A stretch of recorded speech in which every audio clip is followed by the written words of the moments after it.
Can I now open this? Thank you very much. Can I just open this out? And what I might do is take 3 or 4 questions and then come back to the panel and do it in that way. So if I can go 3 or 4 questions, one at the back, 2 at the back, 3, 4 at the back.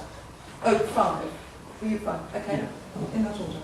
I think it's a distinction making between different contexts where you might say, for example, marriage with people or whatever. But we're talking about when the law should get involved, and it seems to me that in the example you gave, on the state with the skin and so on, it seems to me that law could already get involved in there in a very simple way, which is that could, I haven't done law since A level, but it seems to me that could easily constitute assault. In similar situations, you know, there would be. I never mentioned violence. Assault doesn't require. Well, assault doesn't require actual physical violence. I mean, it can be sort of the apprehension of immediate force, I think, is the phrase. And it seems to me that you could very easily make a case for that in many situations where there's sort of where the context is like that. I can't remember what I said too. Oh, okay. I wasn't next, but I did want to ask a question, and it was to bring attention to kind of Saeed's point about in Orientalism about power relations and the ability of the one party to define the other over and above that party's definition of itself.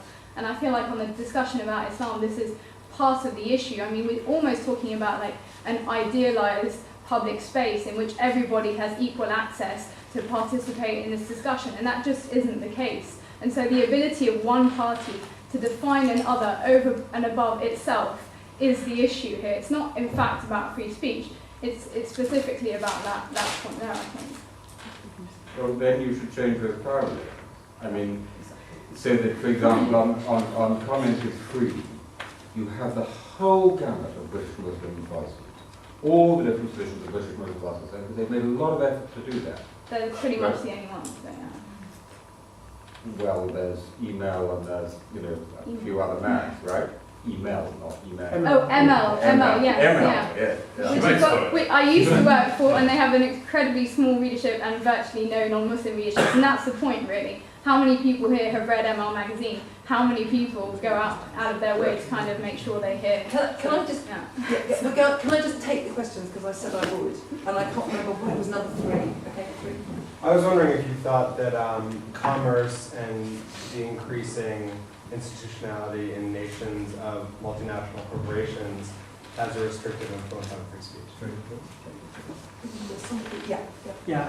Just about coming back to the civility question, but how much is being civil part of a cultural basis? So, for example, last year I lived in Russia, and it's kind of less of a cultural given that we would say, is in Britain, we would say thank you for holding the door open, but in Russia you just wouldn't. And then again, that translates into something like in France, where it's just not the done thing to talk about politicians' private lives, and that's kind of a self-censorship issue among politicians. So just generally about that as a cultural issue.